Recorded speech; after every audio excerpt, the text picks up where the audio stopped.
हमारी केंद्र सरकार से ये मांग है कि पुरानी पेंशन स्कीम को दोबारा से लागू किया जाए। नमस्कार दोस्तों, स्वागत है आप सभी का नॉलेज टॉप चैनल में। आज हम बात करेंगे एक ऐसे मुद्दे की जो लाखों सरकारी कर्मचारियों और हमारे जो पैरामिलिट्री फोर्सेस के जवान हैं उनके दिल से जुड़ा हुआ मुद्दा है ओपीएस यानी ओल्ड पेंशन स्कीम। एक समय था जब यह हर सरकारी कर्मचारी का हक हुआ करता था, फिर उसे छीन लिया गया और अब पूरे देश में फिर से उसकी बहाली की मांग उठ रही है। आज इस वीडियो में हम समझेंगे ओपीएस क्या था, क्यों बंद हुआ, एनपीएस और यूपीएस क्या है और आखिर में क्या फिर से ओपीएस सभी को मिलनी चाहिए, यानी जो हमारी पैरामिलिट्री फोर्सेस हैं, हमारे जो सेंट्रल गवर्नमेंट्स के एम्प्लॉयज़ हैं या स्टेट गवर्नमेंट के एम्प्लॉयज़ हैं, इनको ओपीएस मिलनी चाहिए। आज इस वीडियो में हम लोग डिस्कस करेंगे और क्या गवर्नमेंट इस पर सोच रही है, इस पर भी डिस्कस होगा। देखिए, सबसे पहले बात करते हैं ओपीएस क्या था। ओपीएस यानी ओल्ड पेंशन स्कीम एक ऐसी व्यवस्था थी जिसमें रिटायर होने के बाद सरकारी कर्मचारी को उसकी अंतिम तनख्वाह के आधार पर लाइफ टाइम गारंटीड पेंशन मिलती थी।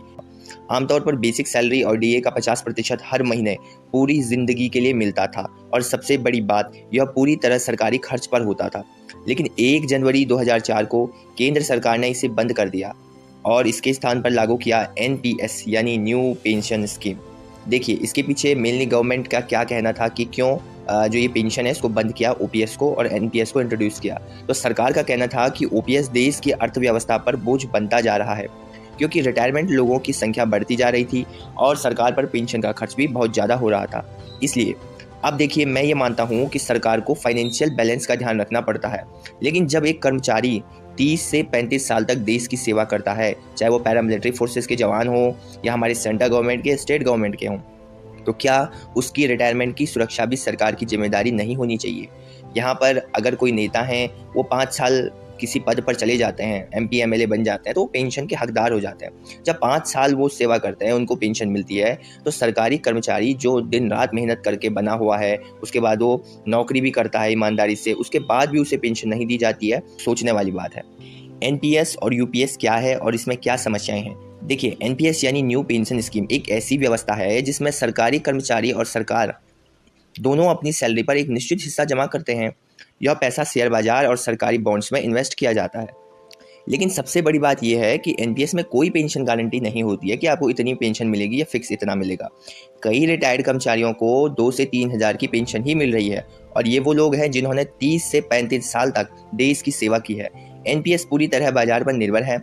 अगर मार्केट अच्छा रहा तो चलेगा और अगर मार्केट नीचे रहा तो फिर पैसा भी नीचे होगा और भविष्य भी डूब सकता है। इसके साथ ही फैमिली पेंशन की भी स्थिति एनपीएस में कमजोर है। मुझे ये लगता है कि पेंशन सिस्टम ऐसा होना चाहिए जिसमें इंसान को भरोसा हो, ना कि बाजार की किस्मत पर उसका बुढ़ापा टिका हो। हाल ही में सरकार ने एक और नई पहल की है जिसको यूपीएस यानी यूनिफाइड पेंशन सिस्टम कहते हैं। ये भी हमारी जो गवर्नमेंट है उन्होंने इंट्रोड्यूस किया है इसको। अब ध्यान से समझिए, यूपीएस कोई नई पेंशन स्कीम नहीं है, तो एक डिजिटल और केंद्रीकृत प्लेटफॉर्म है जिसका मकसद है सभी पेंशन से जुड़ी योजनाओं को एक जगह ट्रैक पर करना। इसके तहत कर्मचारियों का योगदान, पेंशन रिकॉर्ड और पोर्टेबिलिटी सब कुछ एक पोर्टल से मैनेज होगा। यह एक तकनीकी सुधार है, लेकिन इससे पेंशन की गारंटी नहीं बढ़ती है। यानी अगर आपको पहले से 3,000 रुपये पेंशन मिलती थी तो यूपीएस से वो सिर्फ डिजिटल तरीके से दिखेगा, बढ़ेगा नहीं।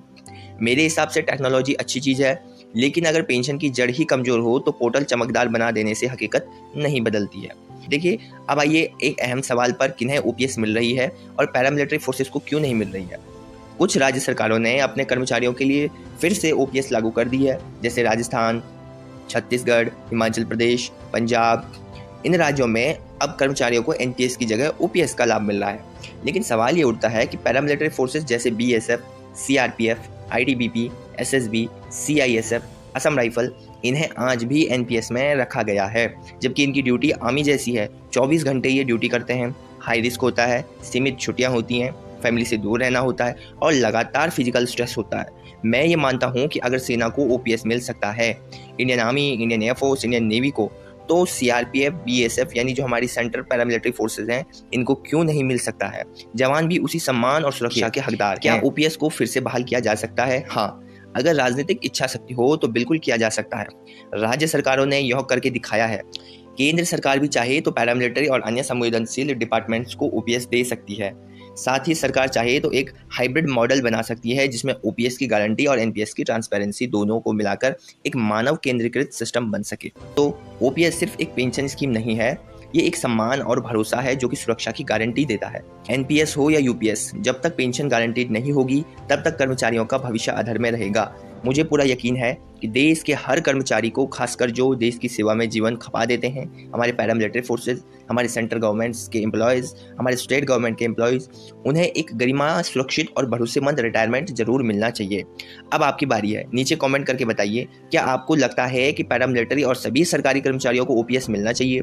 वीडियो अच्छा लगा हो तो प्लीज़ वीडियो को लाइक, कमेंट और ज़्यादा से ज़्यादा शेयर कीजिए ताकि आपकी आवाज़ और बुलंद हो सके और आपको आपका हक मिल सके। मिलते हैं इस वीडियो में, तब तक जय हिंद, जय भारत।